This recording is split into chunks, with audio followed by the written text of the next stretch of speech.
This is Clyde's Honest Reviews, where I have a strict set of rules that I follow upon reviewing new and old titles alike, and whether or not I would recommend them to the average viewer. What's important to you guys is important to me, and the biggest factor in being able to recommend a video game, in my opinion, is how much entertainment you can get out of your money. And this leads into the major factors of my review system: the pros, the cons, the potential, and, well, most importantly, my gameplay hours, or likely gameplay hours in comparison to the cost of the game. Why did I make this system? Because I got tired of seeing people recommending games based off of story or mechanics alone. Sure, a great story or mechanics will go a long way, but the game's only fun for 10 hours, or I can 100% complete it with all the achievements within 30 hours and not want to replay it. I shouldn't be paying $60 for it.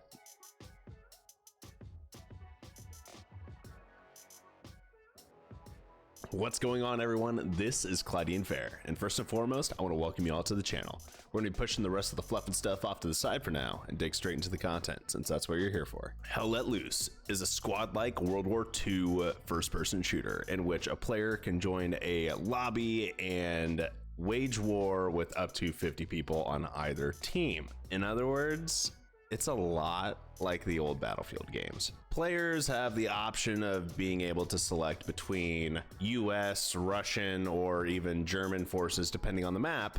Well, there's always the German forces, but they can choose between US or Russian depending on the map. And this will change your weapon loadouts as well as your uniforms. And it's kind of nice how they were very attentive to detail for the different uniforms for the time period as well as the weapons. For example, a Russian rifleman will start off with a Mosin, whereas a German rifleman will start off with the Kar 98K. Thankfully, the accuracy does not stop there. If you fully unload a bolt action rifle, you will reload it with a stripper clip, whereas if you only fire one shot and then you hit reload, you actually chamber in a single bullet. So I do really like the nuances of that. And of course, the M1 Garand makes the distinct ping sound whenever you reload or run out of ammunition. I really can't begin to describe the way the atmosphere is in Hell Let Loose. Like, there is an amazing amount of detail in the sound. And showing you guys gameplay footage, of course, is going to help, but it doesn't give you the same feeling as you actually controlling the character as you're pushing an objective and a bombing run gets called down on you and you're seeing literal wood chips and splinters fly through the air as carnage slowly rolls towards you. You can't get the feeling unless you're actually playing the game. Watching the footage is one thing, but actually playing it, completely different.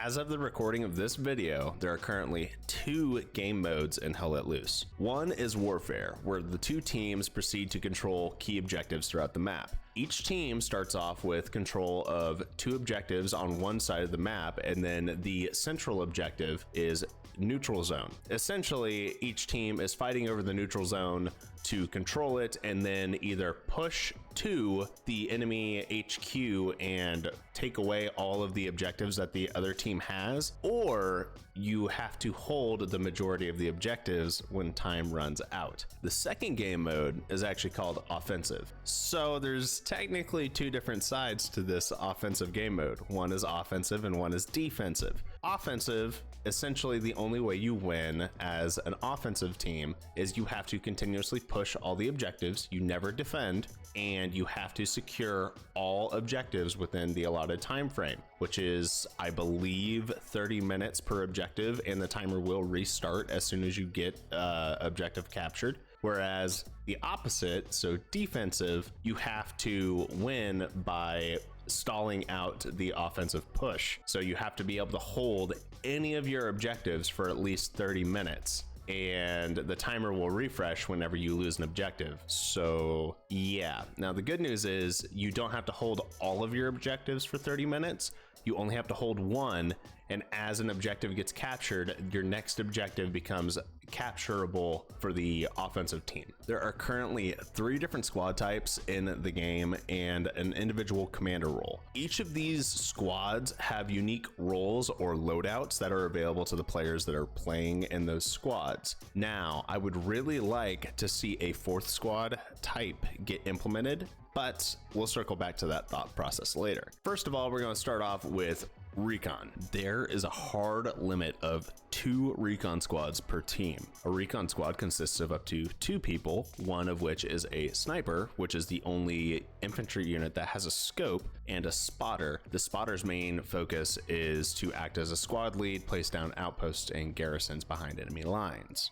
The main role of a recon squad is to use guerrilla tactics to harass enemy supply lines, take out enemy garrisons behind enemy lines, and also harass artillery. The next squad type that we're going to be talking about is armor. Now, the individual loadouts for the armor squad units are pretty awful when it comes down to infantry combat. They generally only have pistols, and the tank commander will actually have maybe a machine gun. However, when they are placed into an APC such as a Puma or a Greyhound or a tank, they can turn the tide of a battle. It is incredibly important to have at least 1 armor squad per team, maybe even 2.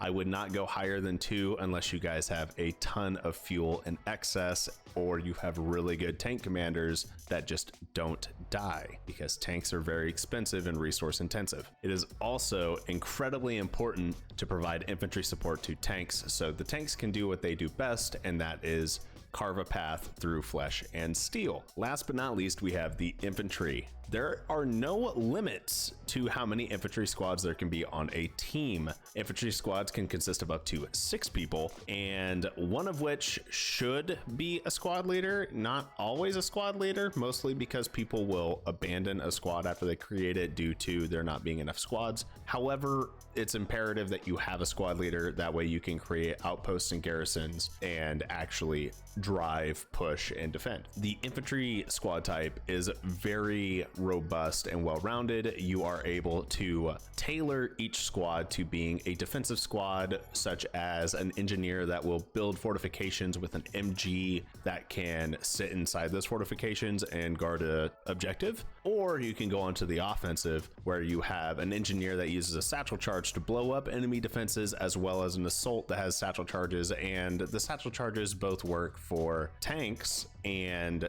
enemy defenses. Finally, I would actually like to recommend what I would love to have as a 4th squad type.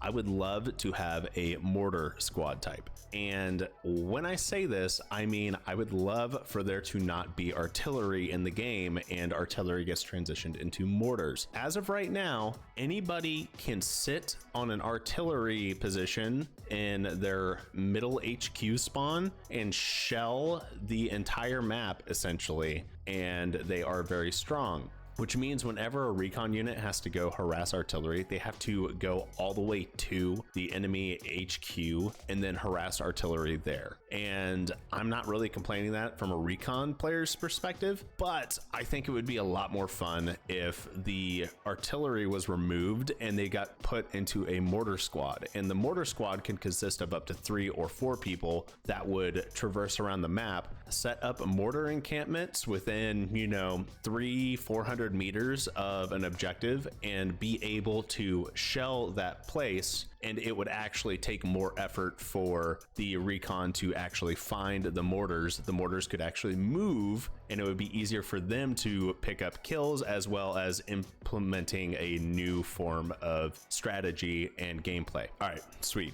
Clyde, you've been talking for a while. Let's break it down. The pros. There is really good gunplay in this game. Like, it is chef's kiss. The sound and atmosphere in this game is unprecedented. I have yet to find another game that makes me feel this way besides maybe Escape from Tarkov. But in Tarkov, it's not even the same type of game. Tarkov is like a RPG shooter, whereas this is a squad-based shooter, so it's completely different. And last but not least, the graphics make the game just amazing. In tandem with the sounds, it's great. The cons. I honestly hate how artillery is right now, and I would really like to see it get reworked in the future. There's been rumors about it going into a mortar squad, but as of right now, I haven't heard anything set in stone. The other con is this is a team game. So no matter how good you play, or even you and your friends play, if one group of 6 is doing amazing, but the rest of the team isn't, you're not really going to be able to win. And it's very disheartening when you and a couple of buddies play the game and you can't win because the rest of your team just can't keep up. Time to cost. Here it is.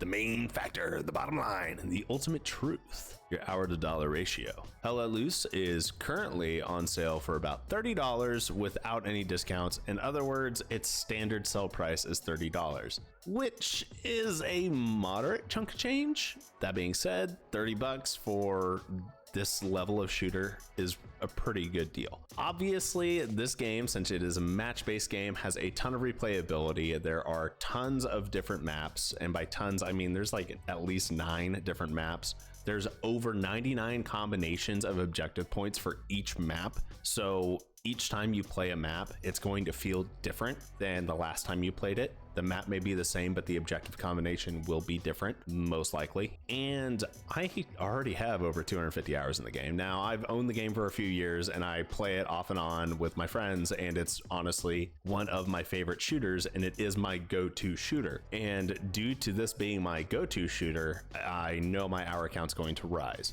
But as of right now, that gives you over 8 hours of content per dollar spent, which is a fantastic rating. If you still think that's a little steep on price, just wait for a sale to pick it up. Hell Let Loose has a ton of free weekends where you can download the game and try it out. I highly recommend taking advantage of that if you haven't played the game or don't own it yet and you're trying to feel it out. I'd like to thank you all for sticking around for the video, and if you liked or appreciated this review and would like to see more review videos such as this, you should totally like the video, leave a comment, and do that thing.